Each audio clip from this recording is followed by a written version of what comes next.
Kia ora, talofa, namaste, haere and welcome to the Nishcast on 30th of November. It is a Thursday, and we are here in the depths of Aotearoa, just having a good old time, enjoying life, doing a bit of Aotearoa sporting mahi with the podcast, with the niche-case.com, our website, which we have the latest Ford Trophy recap. So we got 2 Ford Trophy notebooks that are live on the website right now. You've got a HBJ Shield notebook that is live.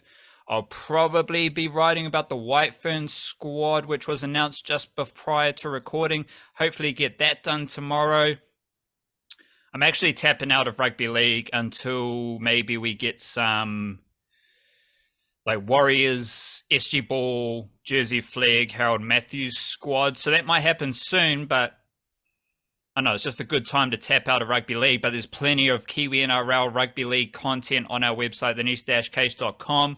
We got 2 National League Grand Final reviews. We've also got Flying Kiwis coming up on the website as well. And you can also read about the stinky New Zealand Breakers vibe if you want to. There's far better Kiwi sports stories floating around than the stinky Breakers, but if you want to learn about their stinkiness, head on over to the niche-case.com. We will be recording our subscriber podcast after this episode of the Nichecast. We're going to keep recording at the end of the Nichecast, and then we're just going to flow into our subscriber podcast. We will definitely be talking about the young cricketers in Ford Trophy and domestic cricket. And we may also touch on Flying Kiwis. We'll see how we're going for time with the Nichecast, but any surplus content from the Nichecast will just go straight into the subscriber podcast. So that is available via Patreon and for those with a paid Substack subscription. They are the best ways to support the Nichecast and subscribe to a bit of a bonus content system setup. You can go patreon.com/EL Nichecast, and you can upgrade your free Substack newsletter subscription to a paid subscription, and you get the subscriber podcast delivered straight to you, as well as any other notes or any adjacent notes to the stuff we discussed in our subscriber podcast. You can also hit us up on Buy Me a Coffee if you want to donate. Make a one-off donation, that's all good as well. You can subscribe on YouTube. You can leave a review on Apple, or you can give a couple of stars out on Spotify. You can go to the niche-case.com and just have a little gaze at some of the advertisements that run on the website. And you can also just sign up to our Monday and Friday newsletter via Substack, thenichecase.substack.com, which is full of Aotearoa sporting information. You get all the links to our website content, you get all the podcast information, and you get things written specifically for that newsletter. We will be sending out our Friday dispatch tomorrow, and I might have some Blackcap stats. Any ideas where you're going to dish up for your Friday newsletter? I dare say there might be some stuff about Kane Williamson in there, and the art of scoring Test match centuries. Because, well, you know what? I think we might also talk about that in a few minutes on this podcast as well. But I definitely have some ideas of just rolling through stuff that he's been achieving lately. Kane Williamson, best batter in the world, no doubt about that. The Substack newsletter, every Monday and Friday, it's sent straight to you, full of good Aotearoa sporting information. We're not here to talk no bullkaka, no clickbait, just pure sporting information from the land of Aotearoa. The stuff that you actually need. You know, we're not stressing about which All Blacks the New Zealand Warriors can sign or stuff like that. You know, we're just out here really telling you the nitty gritty about Aotearoa sport. And to be honest, you won't see anyone else doing it, so you might as well help us out. Let's try a bit of mindfulness. Yeah, righto. Let's do that by dipping all the way back into ancient Greece, Mr. Socrates, who said, "It is better to change an opinion than to persist in a wrong one." I imagine he's talking about his own opinion. Like, you You don't want to necessarily try and change other people's opinions, but it's easier for yourself to change your opinion rather than battle on with your wonky ideas. Yeah, I think a lot of Socrates' stuff seems to come back to this idea of like the smartest thing you can say is that you don't know anything at all. It's like sort of humility about your own knowledge. So yeah, I think that's safe to say as he's talking about himself when he says that. And it is wise advice. Like it's wise advice. The more you stick with an opinion that you, and it's not just with opinions as well in general, isn't it? It's like if you make a mistake and you realize you've made a mistake and you persist with that mistake because for whatever reason you're too proud to say that you made a mistake, you find that mistake gets worse and worse and worse, and you just make things a whole lot bigger than what they could have been if you just taken that moment to step back and be like, ah, yeah, my bad. Let's rectify that. That's probably the preferable manner of action in that situation, and it happens to us probably hundreds of times per day, really, like that, those kind of things in small little moments. And usually it's not a big thing, but for some reason the bigger the mistakes, the more we I don't know, the more we feel the need to protect our reputations or something. And the amount of times I see things like from on like big scale things, like I don't know, celebrity said something stupid or something, like someone found your old racist tweets, whatever. Um, the amount of times you see people doubling down trying to like PR protect that instead of just being like, yeah, sorry, I shouldn't have done that. And then everyone forgets about it the next day because the next scandal comes along. You dig into it, you end up making it a way bigger thing than it initially could have been. So I guess old Socrates was predicting the internet in that way.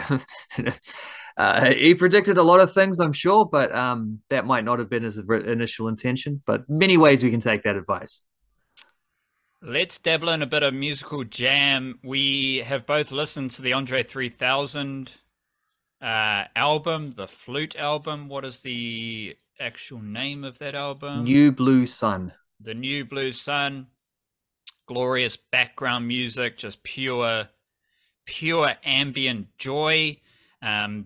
We will be writing about these projects in our monthly album jukebox, so stay tuned for that. Obviously, the Niche Case, we do love a bit of music, and along with listening to the Andre 3000 New Blue Sun album in the background to get a bit of it's mindfulness music. That's what it is. I've also been listening. We've got a project from Domo Genesis, What You Don't Get. That's pretty cool for any hip hop fans. Domo Genesis is he's pretty cool, but also Lord Apex, The Good Fight. He's from England. Big fan of Lord Apex. Just beautiful English spiritual Jatiroa vitamin music. And you've also got, I'm not sure if I mentioned this before, Christoph Altruento, his project Circle of Friends, which I'm still listening to because it just goes hard, especially the final track Drip with Lady Six. And if you look at all four of those projects, like Andre 3000 is Flute album, it's spiritual music, it's mindfulness music, it's guidance from the divine sent straight to you. Those themes are also evident in Domo Genesis, Lord Apex, and Christoph Altruento, especially that Drip song with Lady Apex. So if you do need some spiritual guidance, do need to connect with your soul while also enjoying some music, and not in a corny way, like just in a beautiful way, give Lord Apex a jam, give Christoph Altruento a jam, give Domo Genesis a jam, and of course, Andre 3 Stacks. What else have you been listening to, Chief? Well, I did also go through the Flute album multiple times. I was sort of expecting it to be, I don't know why. Like I don't know, it wasn't like it had a long lead up or anything like that. It sort of announced it and it was out the next week, but I was sort of expecting it to be a little more like jazz influenced. I don't know, but it's definitely more of a yeah, I think your word ambience is probably the accurate term there. Like it's I don't know, it's the kind of music that you can listen to and put your full focus on, or you can just like leave it in the background and just have it kind of like permeating.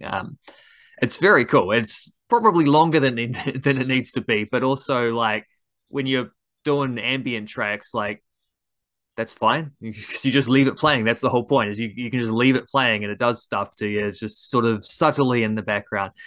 So I thought that one was very cool. I loved it. I also loved the fact that like 15 years or whatever it is after the last Outcast album, and it was still like the whole conversation about this coming out is still like, well, why isn't he doing a rap album? And he's doing interviews being like, yeah, I'm not feeling it, you know, which is weird because he also pops up every year or two with just an unreal verse on like a guest verse on someone else's stuff. But so it's not like he can't do it. It's just he doesn't feel like he has anything to say, but he likes his flutes. And you could just feel the joy of the music from that. Like this is just this thing that he does for the love of it.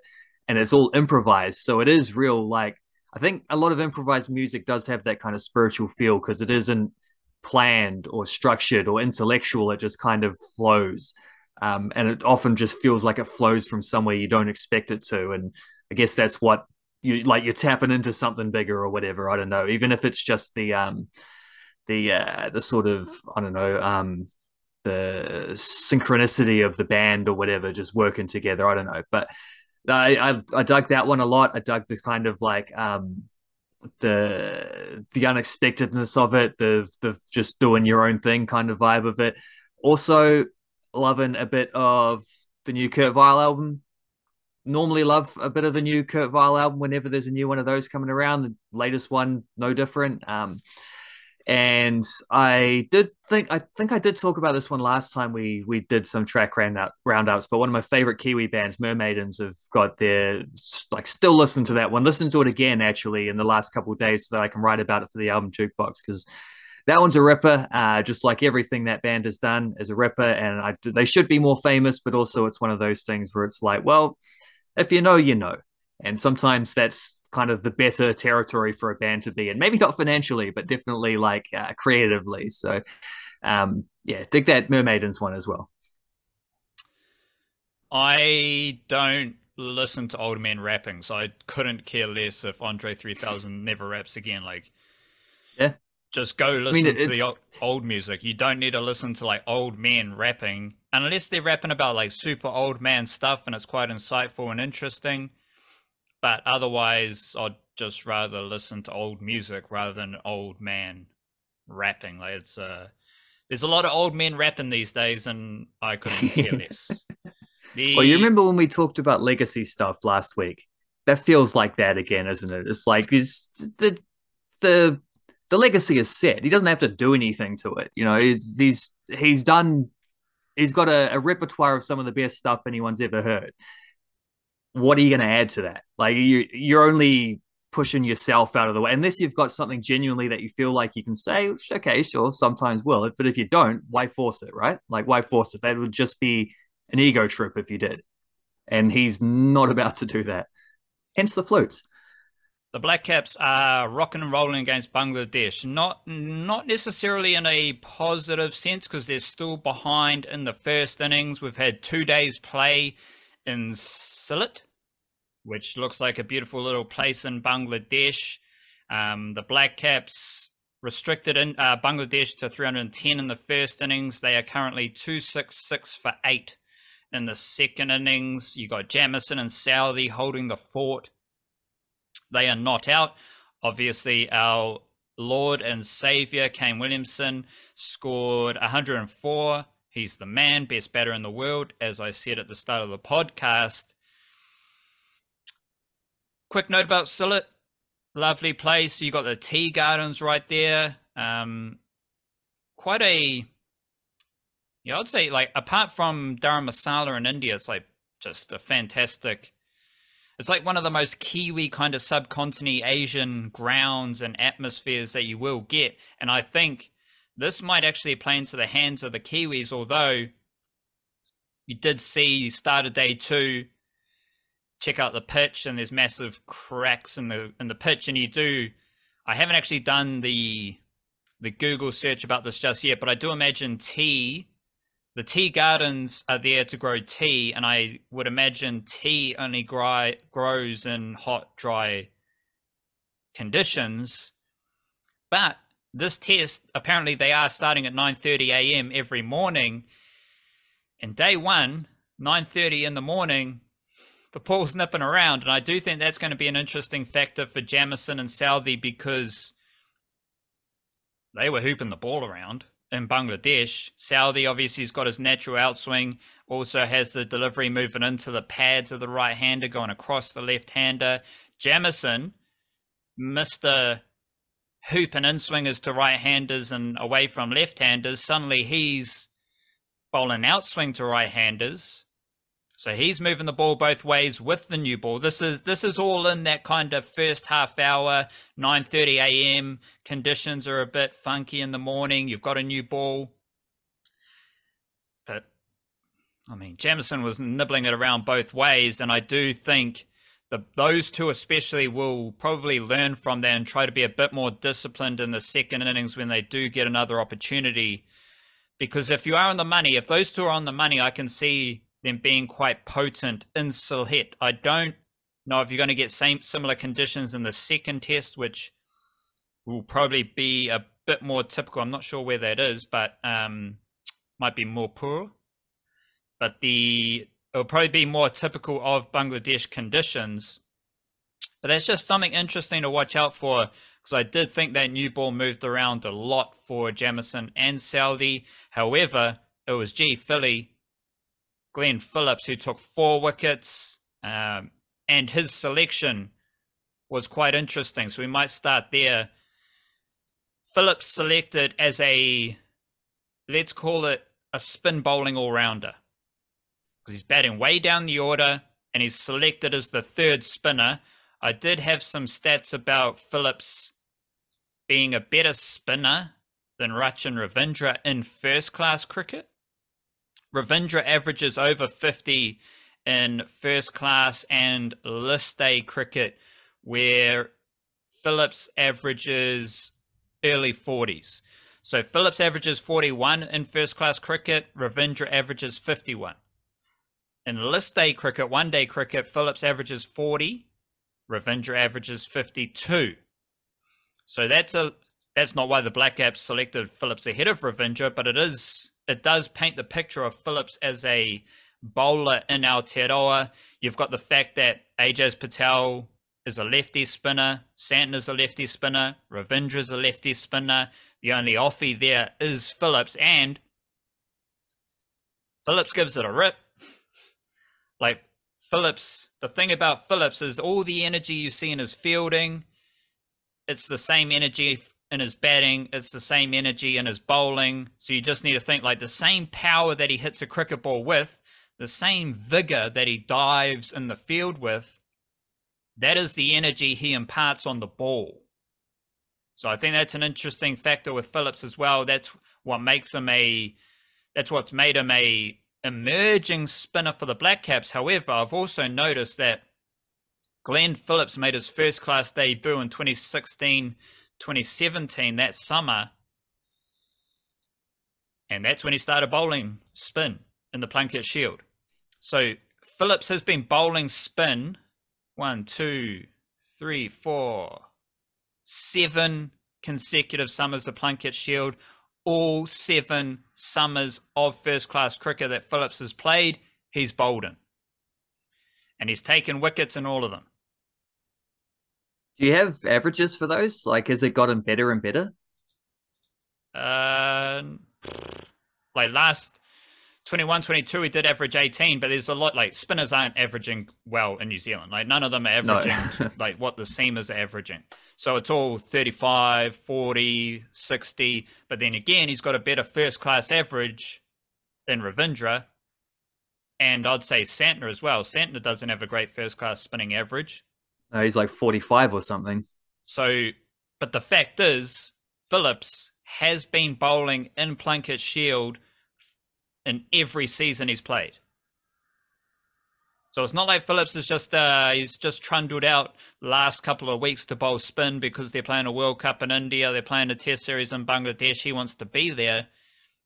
he has been doing this his whole career. Maybe not to this extent where he's taken 4 wickets in Bangladesh, but he's been doing it, and it's a pretty interesting test team. Like, they did select Henry Nicholls, which seemed likely just considering the amount of test cricket he has played. I think Jamieson, it will be interesting to see if they swap out Jamieson for Wagner, if they keep Jamieson and Southey, because it'll be hard mahi for those seamers. But it's an interesting test team. And before we get into the batting innings, like, what did you make of that first innings with the ball, selecting Phillips, and any other noteworthy notes? The noteworthy notes. I mean, there's naturally after the World Cup, there's a bit of like, from what I've seen, I don't know, antsiness about them not picking Rachin Ravindra, which, I mean, like, it's a different format. First of all, like, you have to select your test team based on playing test match cricket rather than based on playing ODI cricket. And Ravindra is in good touch, and he is in the squad, so obviously he was in the mix. But I think it's pretty obvious why they picked Phillips ahead of Ravindra, and they picked Phillips specifically ahead of Ravindra because it is that number 7 sort of bowling all-rounder kind of spot. And it's the point that you made, which is that he turns the ball in the other direction to Ravindra, who's a left-arm orthodox, just as Ajaz Patel is a left-arm orthodox, just as Mitchell Santner, who's also not playing in this test, is a left-arm orthodox, and Ish Sodhi as a leg spinner is also turning the ball away from right-handers predominantly. So it's just a simple matter of like variation, really, in your bowling lineup, which worked pretty much perfectly, because I did not see him leading the way with the wicket takers in that first innings when that one started, particularly not when the two seamers were actually moving it around a little bit at the start. To no reward, unfortunately. Like, they bowled quite well and didn't really get the early wickets. Particularly, I think Jamieson bowled very well throughout and struggled to looked maybe a little bit frustrated. And then here comes Phillips getting the first test wicket with a full toss. But well, that's why I said they might learn to be a bit more disciplined, because the new ball is moving, but you need to churn out like 6 deliveries in the same spot, nibbling it both ways. That's what they need to do. But I think they will be buoyed by the fact that the new ball was moving, which they might not necessarily have expected. Yeah, and which is an aspect that Bangladesh can't really take advantage of, because they've only picked one seamer. It's just got and he was the one fella just coming in. He came in and got Henry Nicholls' first ball of his second spell, which was an exact perfect example of that. Just a nice length and getting it to shape away a little bit, catch an edge. Maybe Nicholls didn't need to go playing at that. He was doing his Henry Nicholls sort of shuffling down the wicket kind of thing and dangling a bat out, but he looked all right up until that point, because you can't be like, well, Nicholls got himself out for 20 odd. It was like, well, there's not too dissimilar dismissals to pretty much everyone, including in the Bangladesh innings, where you just saw, like, other than Kane Williamson and who was it at the top of the innings who got 80 odd for Bangladesh? Hassan Joy, yes. Other than those two, and even then, the way they got out was still the kind of dismissals you might expect a little bit more of someone on 10 to 15 rather than 85 to 105 kind of range. It didn't look like a wicket where you can ever be quite comfortable.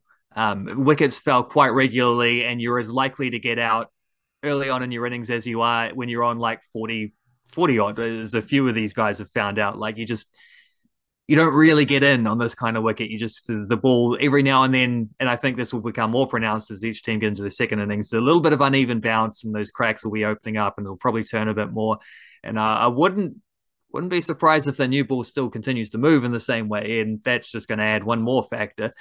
So, yeah, delicately poised game, because I think the Blackcaps can still win this quite, they can come out with a good third innings, they can win this with a deficit in the first innings, but it would be nice if bowlers can just slog a quick 30, 40, 50 runs and maybe get it quite close. But it is going to be difficult to bat last on this one. So that bowling innings is going to be the decisive one, because if you're chasing 250, that's going to be very difficult to do, even if you've got the time to do it. So, You're going to want to keep that chase under 200, and that depends on what the bowlers can get up to. And they do, like, they got options there. Sodi was expensive, but I thought he was expensive to start with, and after that, he started to find a little bit of rhythm. And he was the one who got the established batter out, the top scorer. He's the one who just missed him. So even there, like the guy who has the worst figures looking at the thing still bowled pretty well. The Southie as well, like didn't get the joy until the very end. He didn't get joy out, and he didn't have joy with getting people out until day two, where he comes in and gets a wicket on the first ball. Yeah, the very end of the very start of the second day.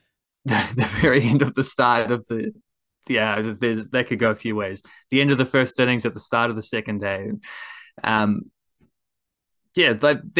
It's a well poised game, and I think selection wise, everything's been pretty much vindicated. I mean, you could, because of Phillips and Ravindra's batting abilities, you could make a case that maybe Ravindra could come into the top five instead of Nicholls, and then give you another bowling option in the next test. But I don't know if they need that. I think that's just being a little bit greedy, or it might just be a way to get an informed player in there. But I also wouldn't be surprised if they rotate Jamieson out and say, like, you don't need to bowl 40 plus overs consecutive test matches, or whatever you get, probably more like 30, but whatever you get up to in these ones with your injury history. We don't need to run you into the ground here. We've got Wagner who can do a similar job. It's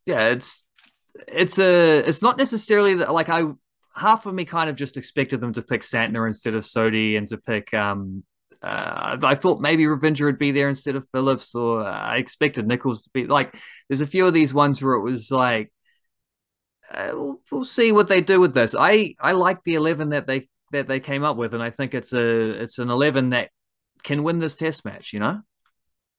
I think it's a Tim Southee type of team, and I think there is a subtle difference in Tim Southee's captaincy and what he had with Kane Williamson. Because if I remember correctly, Tim Southee was the captain in Pakistan, and Ish Sodhi played that series. So I do think, like, Southee, he might want the more aggressive leggy option. And he does, like, I do think there is a subtle difference in the captaincy and style of leadership of Southee and Williamson, and just some of their personnel decisions. Speaking of that, have you checked what Williamson has done under Southee's captaincy? Not yet. Just hold on. Just a cheeky average of 95? 95. So, yeah, he's good at batting. Hold on. Rachin Ravindra, there is this thing, like, whether it's people in New Zealand or people outside New Zealand, the moment someone looks good at cricket, it's like there's a thirst. Like, they need to be there.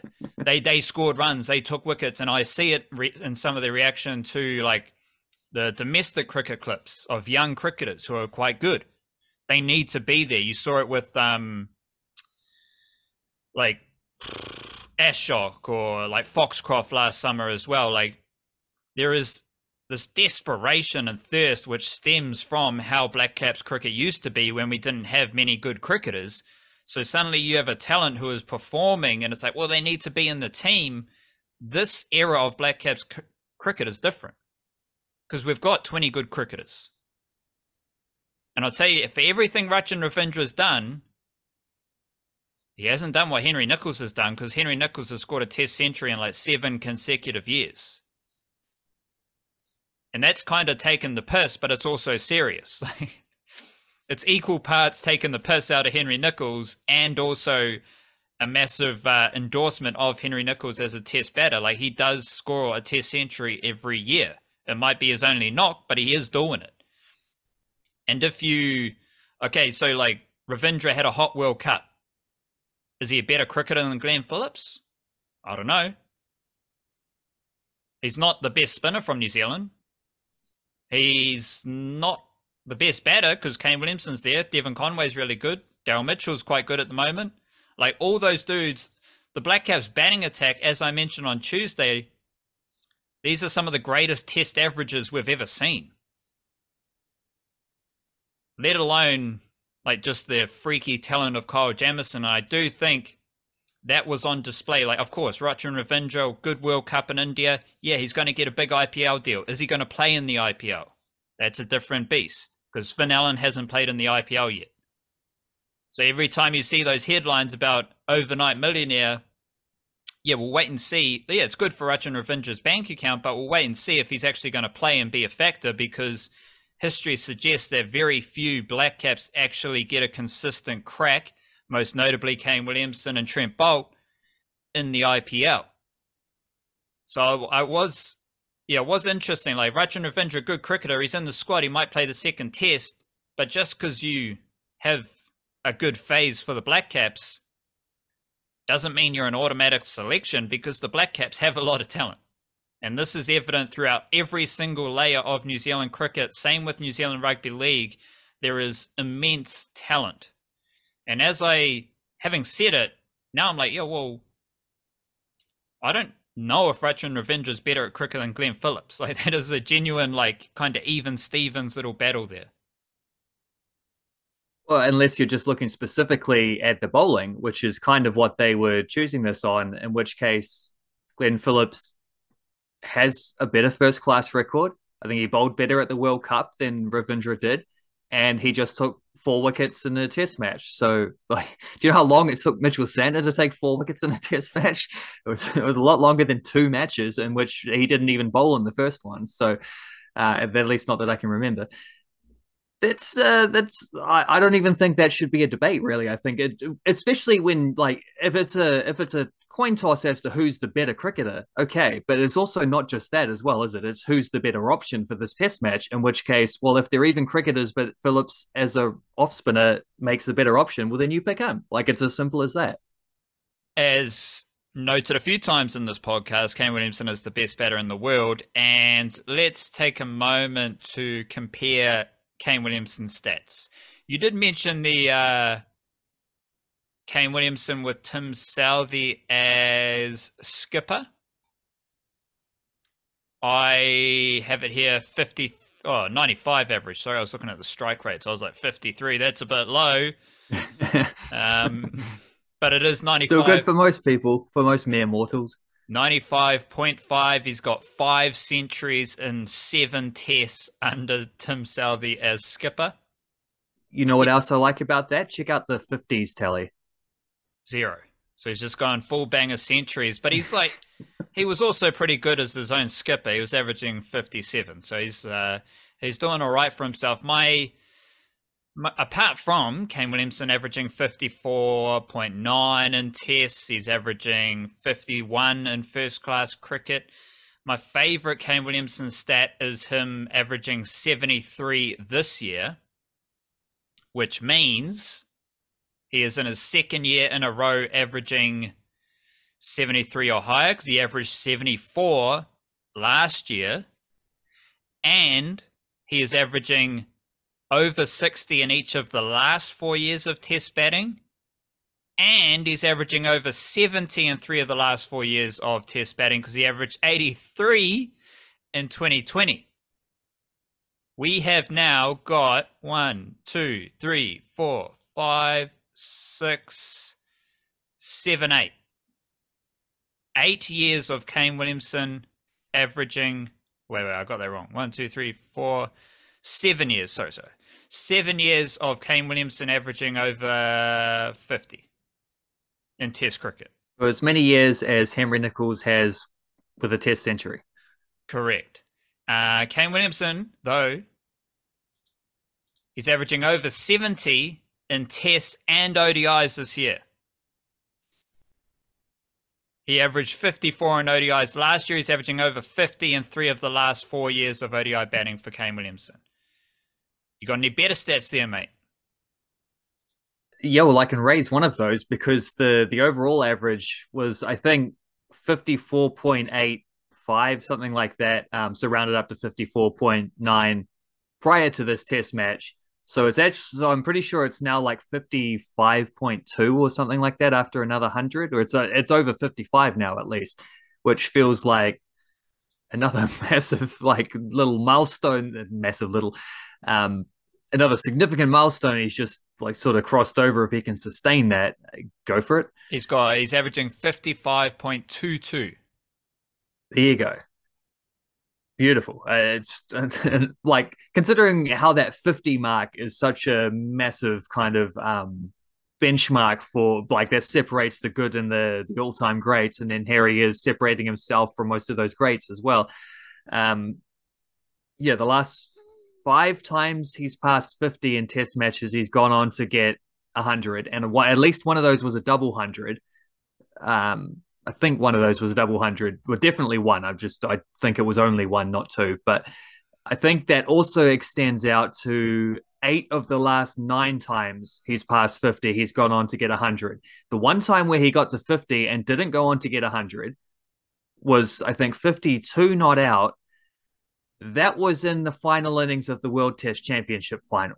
So he probably would have got 100 if he could have, but they ran out of runs to chase. And so he had to settle for a 50. That's the only time he's got a score ending in the like 50 to 99 range. He hasn't been dismissed in that for like 3 years or something. He has scored 3 test hundreds in his last 3 test innings. 45 instances of that having happened before. So if he can extend that, though, he will be one of only 1, 2, 3, 4. He would become the 5th person in history to have scored 4 consecutive test hundreds, 4 consecutive innings. He has scored 400s in his last 5 innings, though, which means he's also scored 400s in his last, like one in each of his last 4 test matches, which has only been done 21 times. He is the first New Zealander to do that. The record is 6, Don Bradman, who is also the guy who Kane Williamson now has as many test centuries as. With 29, he's tied Don Bradman. He has the same amount of test centuries as Don Bradman. He's up to 31st all time for overall runs, which is nuts when you consider how much less we play than everyone else. Like, he's about the same age as Joe Root, who's probably played 160 tests, and Williamson's up to 95. He, therefore, just in that 100, surpassed Kevin Peterson. Now, he has more test runs than Kevin Peterson, and he did so with an average, I think, 8 runs better than him, or something along those lines. Yeah, I don't know. I got a couple more, but that's already a lot. Let alone the fact that at the World Cup, I think he passed 53 out of 4 times that he batted, and in the streak of 3 consecutive test centuries / 4 games in a row with a test century, in the middle of that streak, he had a serious knee injury. I don't think Everton Weekes did that in the middle, and on his way to 5 consecutive test centuries. I don't think he had a serious knee injury in the middle of those. Kane Williamson did, came back unaltered. Like, not only did he come back unaltered, he came back ahead of schedule unaltered and played a World Cup in between. Like, it's absolute madness what he's doing. This makes no logical sense how he can be this good, particularly at this point in time where he's just been seriously injured. Like, came back ahead of schedule and he's still scoring runs exactly how he was when he left off. It's insanity. I did see he's got 5 consecutive years hitting a double century, so he's the full upgrade of Henry Nicholls hitting a century in X amount of years. That's incredible.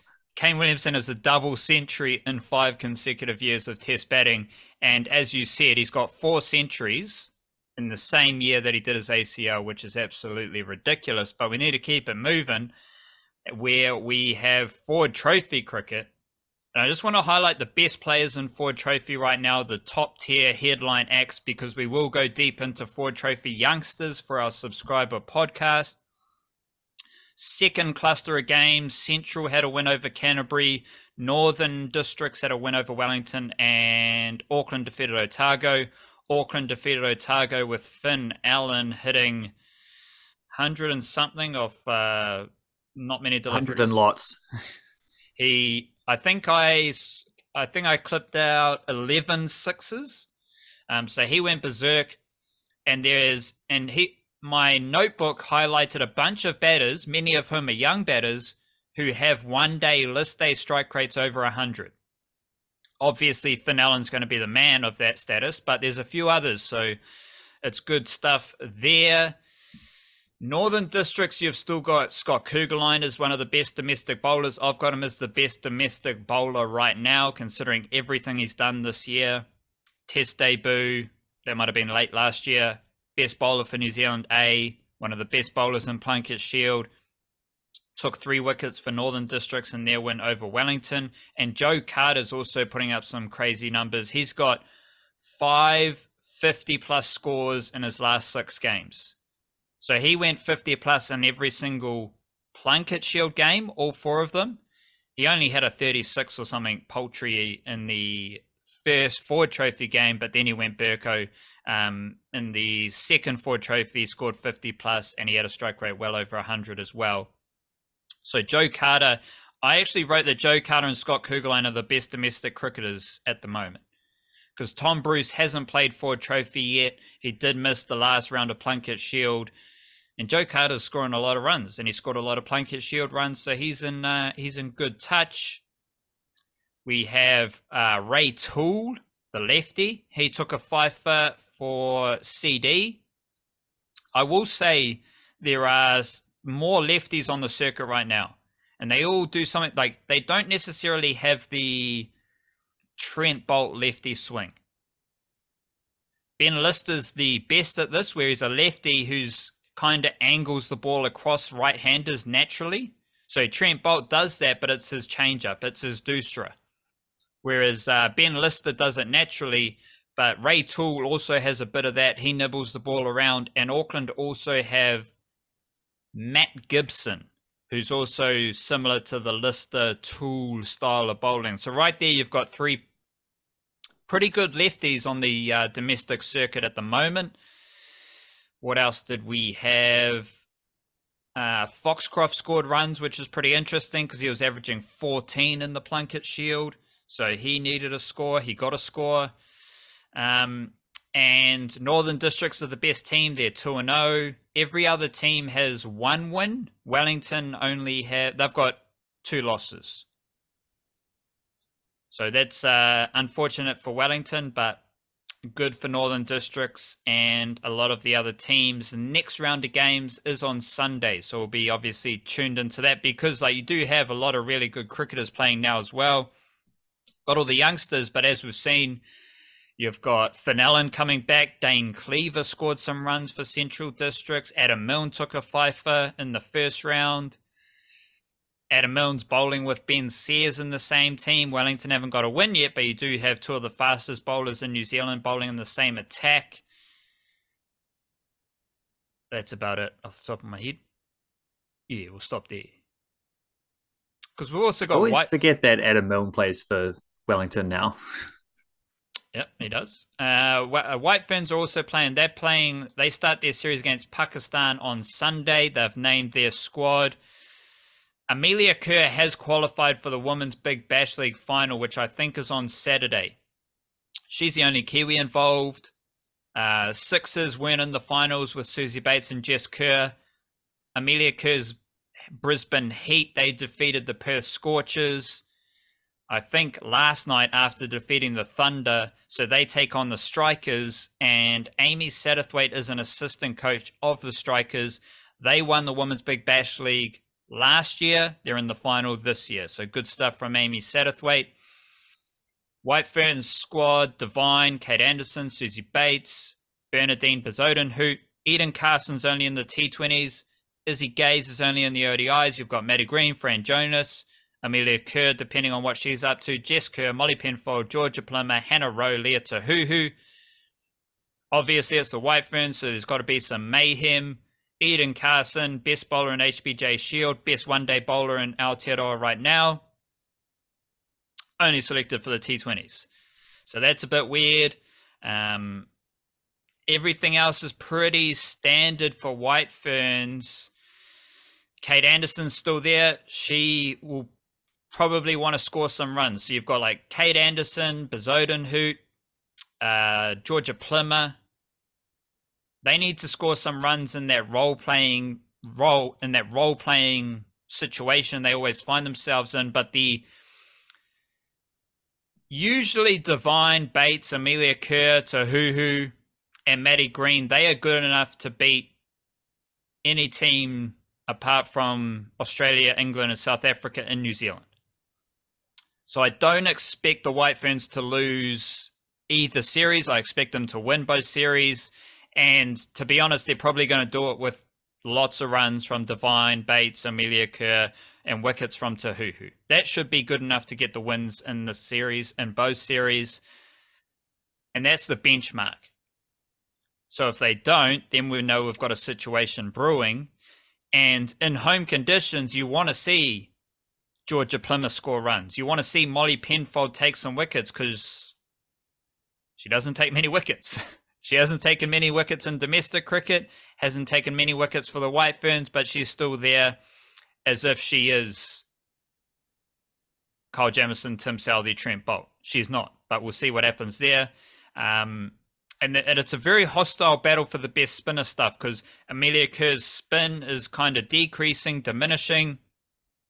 Fran Jonas is all right. Eden Carson's pretty good. So it's still curious to see who is the best spinner in Aotearoa and which players perform. I expect them to win both series, and it will be pretty boring if the best players just dominate Pakistan, because what else can you say? Like, they're the best players, they win, honkadori. So hopefully you do see some other players step up and perform. I am noticing the absence of Brooke Halliday. She hasn't played for Auckland yet in the HBJ Shield, so she might be injured because she was in the South African series. But again, like all the other role players, didn't really do anything, hasn't really done much for the White Ferns in her career. So it's going to be interesting to see how that series plays out. The first game is on Sunday, and you said to me that the football Ferns are also playing on Sunday in Colombia, against Colombia. Against. Yeah, I think the White Ferns start at 12:30 or 10:30. I can't remember which one it is, but the football Ferns basically lead directly into it. So they'll play, that game finishes, White Ferns start.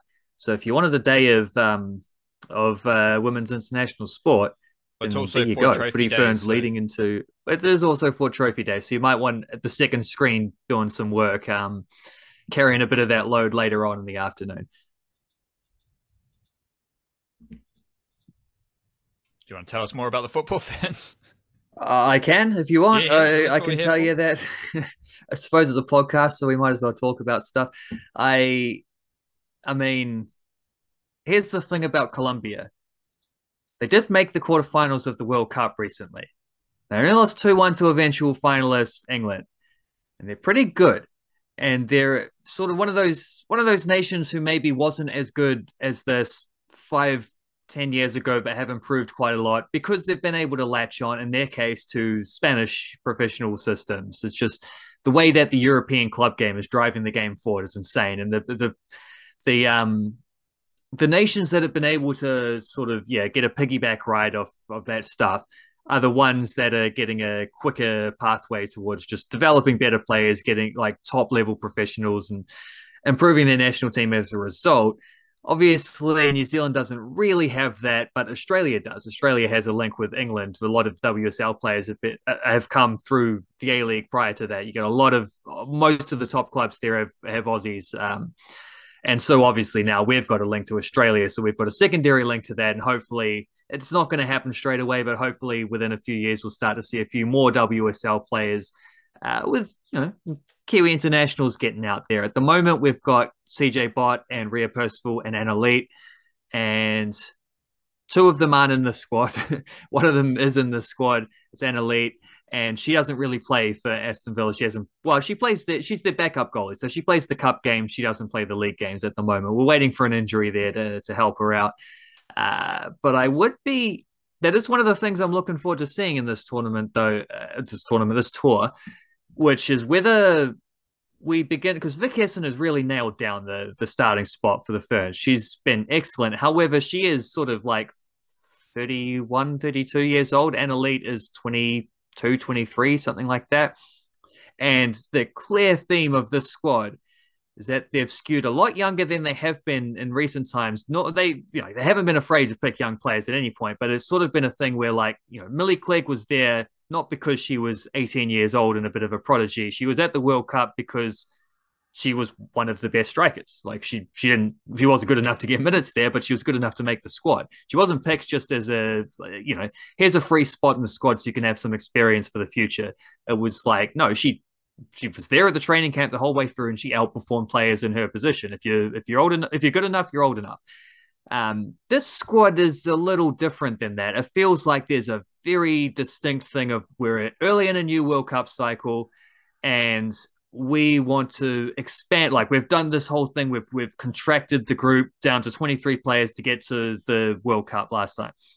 Now we want to build it back out again, and the idea of build so that build it back out so that you can have competition for places in order to squeeze it back into 23 players for the 2027 World Cup. And there's a few youngsters there who I think have been picked not because they're the best players in their position now, but because they might be the best players in their position in 2027. And that got exacerbated even more when a few injury issues happened. So since, like, we talked about the squad when it was first named, but since then, unfortunately, three of the players I was most excited to see in this tour. Michaela Moore, who's forced her way back into the squad with some resurgent form for Glasgow City in Scotland, but she got injured in their game against Rangers recently, has missed 2 games since, and I haven't been able to find like any kind of diagnosis, but it looked like there's at least a potential that might be one that keeps her out for a little bit. So hopefully not too serious, but enough that she's been ruled out of this tour.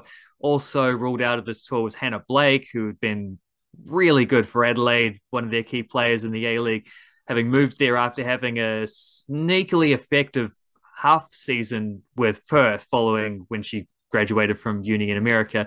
And then also Macy Fraser, who we all know how good she has been for the Wellington Phoenix. She picked up an illness of some description, missed the last next game, hasn't been able to travel to join the squad in Colombia. Those 3 will get their chances again because those are 3 players who were picked specifically on just how well they've been playing at club level lately. The ones who've replaced them, Marissa Vandermeer,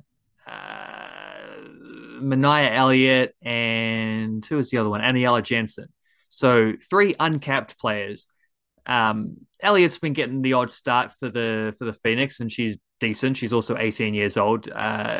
Marissa Vandermeer, I thought probably, to be honest, had a decent case to have been picked in the first place. So she's certainly someone who deserves the nod, but has come sort of how do I put this? Like it's well, she's uncapped basically. It's a dip into the depth charts, and then also Jensen is someone who has been around like the other. Well, Marissa Vandermeer went to the Olympics as a training player, but hasn't been picked again for the squad since, and she hasn't actually played for the first team.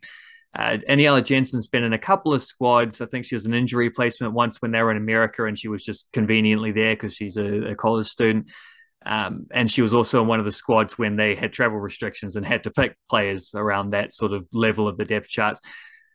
She was the under-20s starting midfielder at the World Cup last year alongside Grace Wisniewski. So she's an exciting player, but she's someone who's like a couple of years away from the professional scene. And Mania Elliott's like 6 games into her professional career. And Ruby Nathan being picked at a similar level, like same age as Millie Clegg, only just getting into the professional things this year. And one or two others in there where it feels like they're expanding the group with an eye on 2027. And when you think about how that's going to look against Colombia specifically, Colombia, I will say, Linda Caicedo damaged some ankle ligaments for Real Madrid recently, so there's their star player unavailable. However, they're still pretty good beyond that. Don't make a World Cup quarterfinal without that sort of baseline of talent. And I'm not really sure how we get results out of this game, if I'm being totally honest.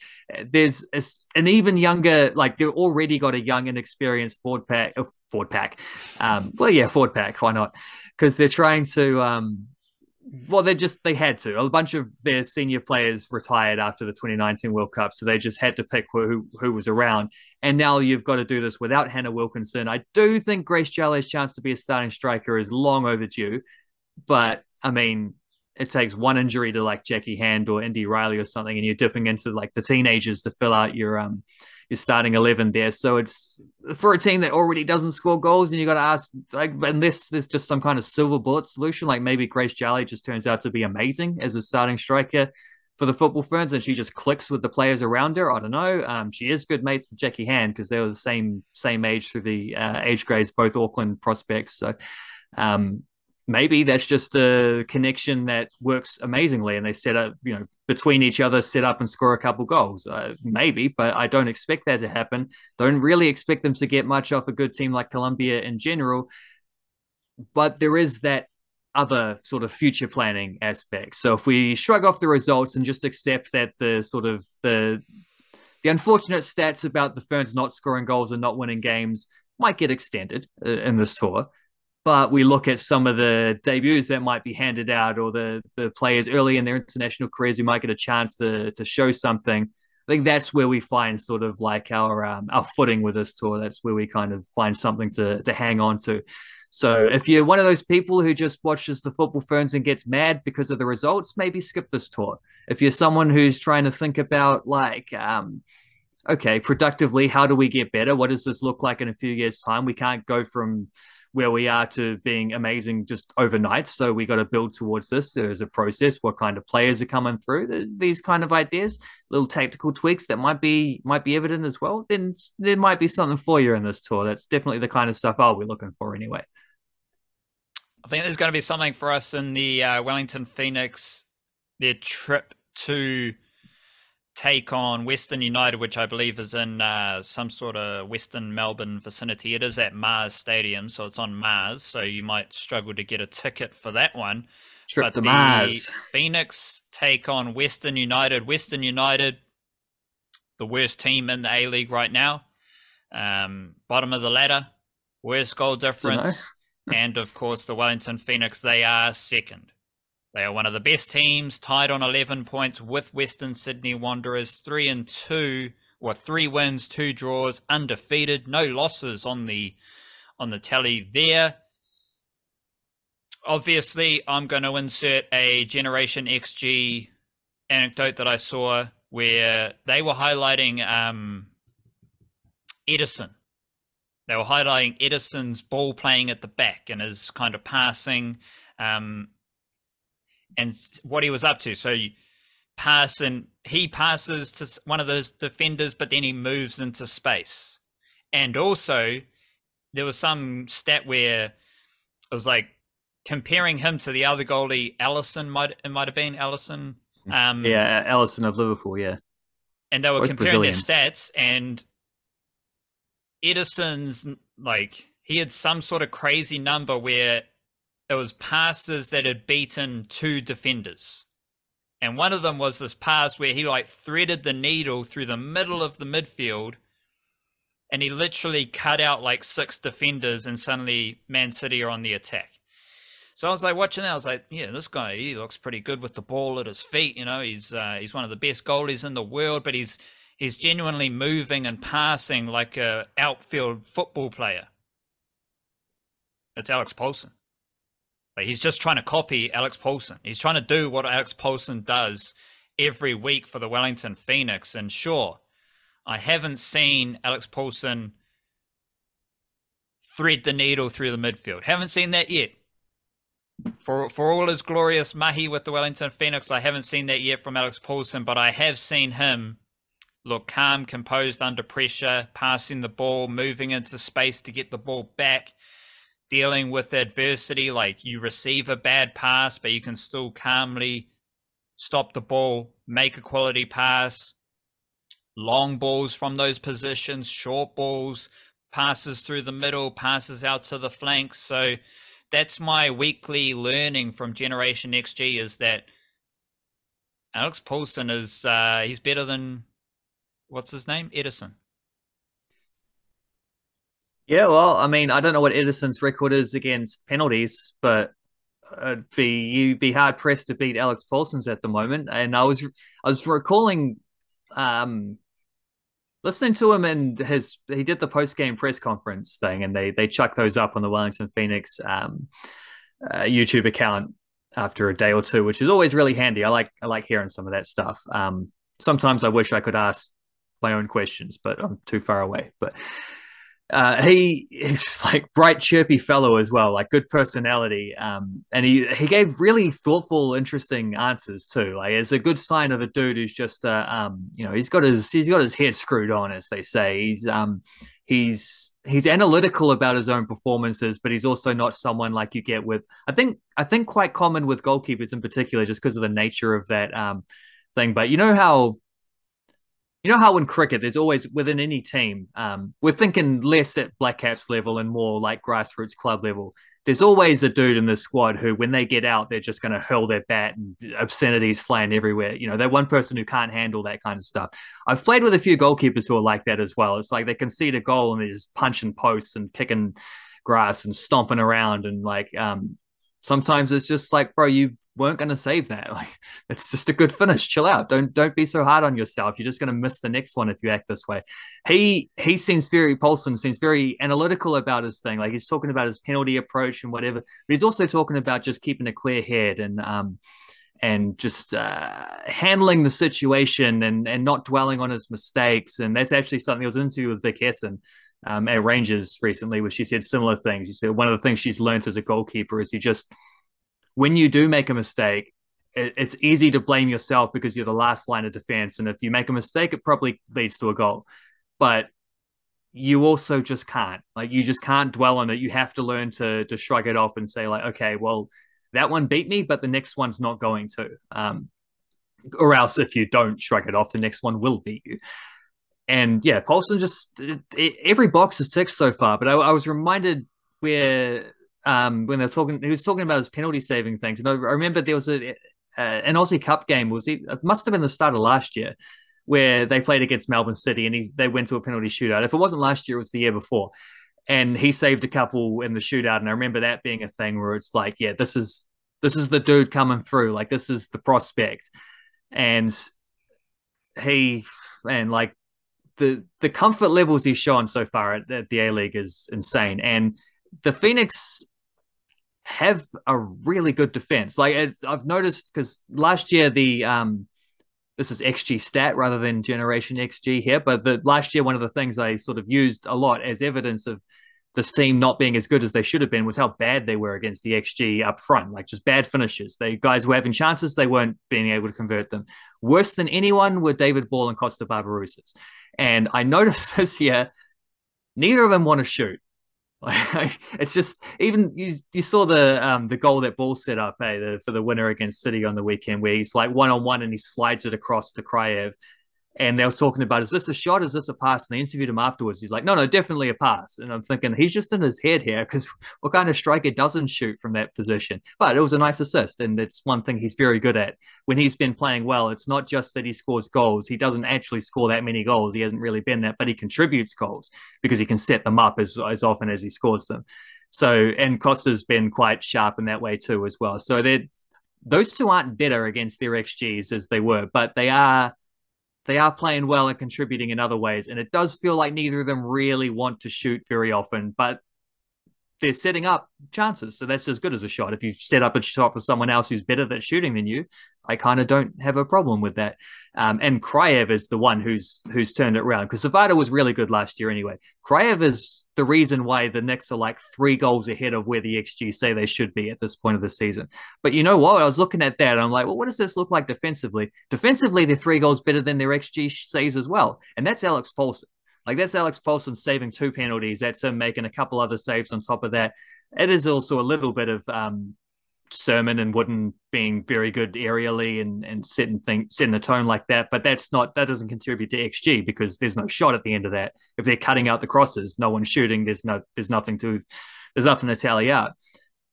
Alex Paulson is the main reason why the Phoenix are as good defense as well. I think they're a better defensive team than they are attacking team. But here's the reason why they're better than expectation. They're as far ahead of expectation defensively as they are ahead of expectation on attack as well.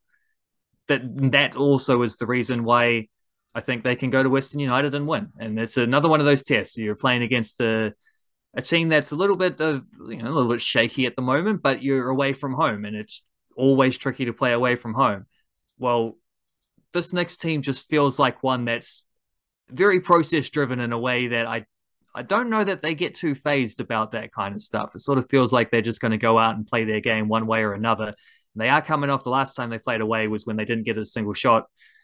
They didn't attempt a single shot, full stop, against Melbourne Victory, and still came away with a point in a 1-1 draw, weirdly. They're coming off a clean sheet against City, in which they had to defend very hard for that. the defense has been the key factor because I also think defense was something that was very sloppy last year. Even if the attack was the reason they weren't winning more games, the defense wasn't helping things because you can be away with being a subpar attack team if your defense is elite, but it was not. They've been really good in some of these areas, and I give Alex Paulson a large amount of credit for that as the youngest starting goalkeeper in the A-League. I think Mark Rudan left the Phoenix to go to Western United, but I did see he was coaching Western Sydney now. And Western Sydney, they're top of the table. So shout out to Mark Rudan. But so you won't have that. I obviously don't care who's coaching Western United if it's not some Jerry who's to coach the Phoenix. Do you have any more thoughts on Rufer? Like, you got any update on my Rufer is the best player on the field? Because Paulson's pretty good. You mentioned Kraev's improvement. But I did note, as we said on Tuesday, Rufer was the best player on the field in their win at Mount Smart. I expect Rufer against the worst team in the A-League. If the Phoenix are to win this game and stamp their mark on the A-League, it's going to be a classy performance from Rufer because none of those Western United dudes should be able to hang with Rufer in the midfield. In theory, no. I do wonder if his style of play is one that you're going to see a bit more pronounced in the bigger games when they have to do more defending, though, because he is very much like the enforcer at the back. But one of the things when we talked about how well he played against City, one of the talking points there was just the sort of, I won't say he's a silky ball passer or anything like that, but I do think with the ball at feet, he is looking a lot more. He's looking a lot smoother this year than he has in previous years. I think robotic was a word I'd used for how he operated under Tele, which is fine. It's just that the style has changed and he is growing with that style, which is good to see. I do wonder. I'd like to see a little bit more out of Nico Pennington in that thing because I think he is maybe the more attacking of them. And if you're trying to make up for lost ground without Oscar Zavada, who I suspect probably will miss this game, but if he doesn't, it's a pleasant surprise. Pennington pushing out of midfield and creating stuff would be a healthy factor in that. I wonder as well if it might not be time for a Luke Supik debut. With Zavada out, he's the other sort of predominant number 9 in the squad. He's also 17 years old, just come back from the Under-17 World Cup, was back too late to be available last week. I wonder now, because of Zavada's injury, if this might be an opportunity. Like, he's not someone who's going to make the matchday squad every week, but he is a good finisher, and there's definitely something to him. It was one of the better players for the New Zealand Under-17s, and this team that didn't play that well, but he was one of the better dudes. I wonder if this might be the next academy debutant coming up because we've already had about 4 or 5 of them this season. We didn't have any last year. We've already had about 4 or 5.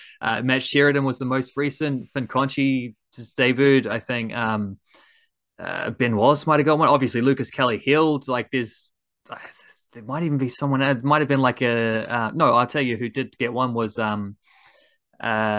Fergus Gillian got one.